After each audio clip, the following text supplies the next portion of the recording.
嗨，大家好，欢迎来到10人驾到你不知道的三国系列，我是主持人XXY，我是金老师。好的，我们这一集的内容要来聊聊的是《三国》这个电视剧的第14集哦。那在前几集的内容，我们也可以看到，就是吕布他后来投靠了刘备，跟刘备啊，就是有一种非常微妙的关系。那在这个过程当中呢，就有一个人常常的来找吕布的麻烦，甚至呢还会三不五时呢跟刘备讲说啊，你不要跟吕布这么好啊，吕布这个人怎样怎样的啊，这个人就是张飞嘛。那张飞后来呢，也因为做了某些事情呢，就把他陈词给丢掉了。不管是在这出电视剧，还是在各大的这个文学作品啊，甚至是一些改编的娱乐媒体当中呢，对张飞的描述呢，不外乎就是爱喝酒、爱闹事、爱生气、爱打人之类的这种比较负面的形象。那我就蛮好奇，那真实的历史当中，张飞真的是这样子的一个人吗？好，那我们要来说一下，就是基本上大家看到电视剧的张飞，都是从《三国演义》的形象描绘出来的。OK， 那《三国演义》对于张飞的登场，其实就有非常生动的描述。他是这么描述张飞的：身长8尺，豹头环眼，燕汉虎须，身若巨雷，势如奔马。就是说这个人啊，长得很高，8尺，起码也是突破180以上了哈。然后呢，豹头环眼，意思说这个人眼睛很大。然后呢，燕寒虎须啊，有个络腮胡这个样子。然后讲出来的话，嗓门很大。走起路来就好像千军万马一样，给人一种这个家伙应该是个猛将兄之类的。接下来他后来跟刘备攀谈的时候，还有告诉刘备说：世居涿郡，颇有庄田，卖酒屠猪。我有钱呐，你看我颇有庄田嘛，而且我平常干嘛？卖酒的哈，屠猪的。卖酒什么意思？酒是奢侈品，就是你不喝酒是不会怎么样的。什么样的人会去喝酒？有钱人去喝酒啊？对啊，而且你通常都是收成有多余的东西，你才拿去酿酒嘛。是。所以代表说，你看我可以卖酒，我这个是经营高档货色。屠猪，这就更不得了。以前古代要吃到肉，真的是很了不起的一件事情。所以意思就是我有钱呐，因此啊，在小说当中。后来著名的桃园三结义，那个桃园是谁的？就是张飞的。所以所谓的庄园或者这个所谓的桃园，就是张飞的财产嘛。对，没有错。所以如果没有张飞，这个算是阔少，或者说这个富二代或者富恩代，桃园三结义恐怕只能非常非常的憋屈。他们甚至可能不叫桃园三结义，叫做路边三结义，就是没钱啦旁边找个路自己烧个香，甚至烧香都没有啦总之就来一人画一道歃血为盟就好。对，所以张飞他又有钱，然后长相又非常有特色，听起来是不是非常有形象的感觉？但很抱歉，《三国志》是怎么描述张飞的呢？开头他的传记是这么描述的：张飞字翼德，涿郡人也，少与关羽俱是先主，也就是刘备，与年长数岁，非兄视之。没了。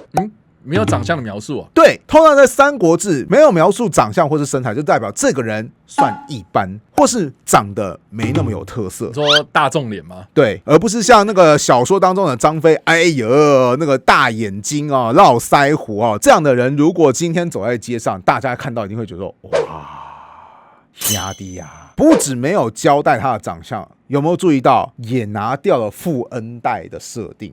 你说财产啊、桃园啊这些东西吗？对，甚至他都没有提到桃园三结义，他就写什么少与关羽俱是先主，就是年轻的时候跟关羽就已经是刘备底下很重要的人士了关羽年长张飞几岁，所以张飞对待关羽就好像哥哥一样。注意只有写张飞对待关羽好像哥哥一样。那刘备呢？可能对待他像是个好长官一样，毕竟是俱是先主嘛，对不对？OK， 所以就是说，在《三国志》里面，他们并不一定是所谓的结拜三兄弟咯。对，但是有说3个人相处非常非常的亲密，感情好那是一定的。但是有没有那个什么？现在有一些大陆劣质的三国剧就会说，好，我们3人结拜，关二爷在上，我是刘备，我是关羽，我是张飞，义结金兰，然后你就会觉得说， 3个人开始义结金兰，然后是跟关二哥发誓啊，非常的神奇哈。对，总之说回来啊，小说当中的张飞很有特色，史实中的张飞，其实他的登场好像非常非常的频繁。讲完了他跟刘备之间的关系之后，很快就来到了我们今天电视剧所描述的徐州战役。当时的状况是怎么样呢？刘备面对袁术大军来攻，于是他就带着关羽前去迎战。那看守老家的任务就交给了张飞。结果张飞呢，在坐镇城池的过程当中得罪了很多人。当时徐州有个军官叫做许丹，他其实很不爽张飞，所以他就决定说找吕布过来弄他。那他是怎么告诉吕布的呢？英雄记的记载是说，张翼德与下邳相曹豹相争，翼德杀豹，城中大乱。什么意思？就是今天张翼德也就是张飞，他首先跟下邳相曹豹2个人开始起了纷争，一言不合，张飞做了什么事情就把曹豹给杀了。天哪这个许丹觉得说这个家伙真的是看得非常非常不顺眼而且还搞到城中已经大乱，因为本来可能掌握秩序的曹豹被他突然给杀掉了嘛，对不对？所以许丹就告诉吕布说，丹阳兵有1000人屯西白城门内，闻将军来东，大小踊跃，如赴更生。什么意思？我许丹底下有1000多名的丹阳兵，就屯驻在西白城门这个地方。如果将军你肯来的话我们一定是大小踊跃你赶紧来，我愿意跟你里应外合，推翻这个张飞。于是就在这个情况下，吕布就击败了张飞，然后呢，还把刘备的妻子都给抓走了。那张飞则是落荒而逃，也就是镇守徐州的任务就这么失败了。那这个跟电视剧演的东西好像有一点点接近，也是有一个关键人物叫曹豹嘛。是，那曹豹这个人在小说啦，还是在这个电视剧里面，好像跟吕布有一个亲戚关系嘛？对，在《三国演义》的设定当中，曹豹的女儿有嫁给吕布。在小说的设定当中，是刘备准备要去迎战袁术，然后刘备就告诉张飞说：“我留你下来实在是很不放心啊，为什么你一天到晚都喜欢喝酒啊？是你喝酒就容易耽误事情啊！做哥哥的我真的是，心里很不安啊！”结果张飞就表示说：“哥哥莫慌，我从今以后决定戒酒了。”总之，刘备就率领部队出去了嘛。好，张飞就立刻宣布说：“我明天开始戒酒，所以我决定怎么样？今天喝到饱。”对，没有错，我今天喝爆。那他就召集了所有徐州的大小官员，当然也包含这个曹豹，大家今天陪着我一起喝，喝到大家爽为止。当然最主要是我爽，反正爽完之后，明天我就戒酒啦。然后张飞就开始狂喝，也开始狂灌别人酒。那曹豹喝着喝着觉得说不行啊，真的喝到想吐了于是中间就想离席。张飞就说：“我还没尽兴，你怎么敢走？继续喝。”然后曹豹就说：“拜托啊，我今天再也喝不下了你看在我女儿嫁给吕布我跟吕布将军是有姻亲关系的情况下，你饶了我一命吧。”结果这个时候张飞明显喝嗨了，说：“我平常就最讨厌吕布，你拿吕布来压我是什么意思？”然后就把曹豹给扁了一顿。曹豹被扁完一顿就觉得说：“可恶老虎不发威，你当我是病猫？当然我不是老虎，可是我认识吕布。”所以当时曹豹就赶快叫吕布过来说：“我愿意配合你里应外合弄死这个张飞。”当然啦，后面的部分跟历史很像，吕布也的确在里应外合之下夺取了徐州城，只不过张飞在夺路而逃的过程当中，就把曹豹给做掉了，算是勉强的圆回到历史当中曹豹的下场。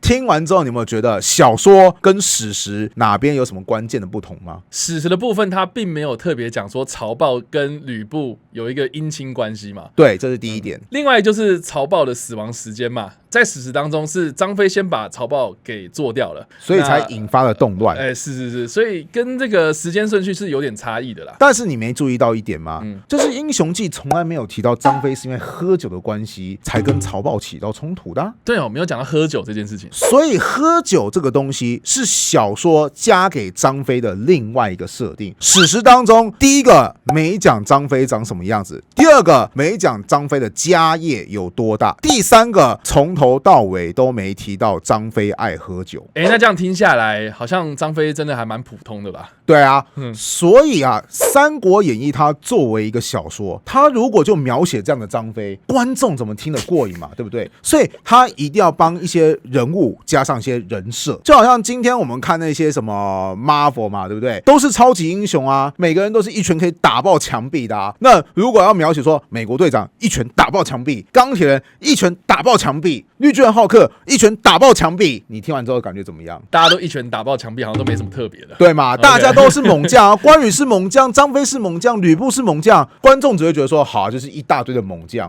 那听了就觉得很乏味嘛，对不对？所以你要想办法做出区别来。比方说美国队长，你只要说他一拳打爆墙壁，接下来就扔出了手中的盾牌，人家就会有记忆点说哦，反正提到盾牌就想到美国队长。OK， 那钢铁人是一拳打爆墙壁之后，整个人腾空而起，你就会知道说钢铁人是会飞的。同样的，《三国演义》它作为一个小说，它要如何描绘张飞？反正它也不是历史书啊，它可以加上很多设定啊。比方说关羽，如果他显得很稳重的话，那我们就让张飞显得非常非常的毛躁。那如何显得他毛躁？答案就是一开始他就是一个好像是一个粗汉子的形象，再来他喜欢喝酒，喝酒之后就容易乱了方寸，为他接下来很多莽撞行为做出合理的解释，就是为什么这个家伙莽撞，除了天性如此之外，还爱喝酒，容易失去理智。好，那我们话说回来，在史实当中的史料记载了，张飞真的就把徐州这个地方给丢失掉了嘛？那当然啦，这个史实里面就没有讲到所谓的喝酒误事这件事情嘛，他提到的是人不和，他跟人家起冲突嘛。那我就蛮好奇的，就是说，那徐州真的是一个人很复杂的一个地方吗？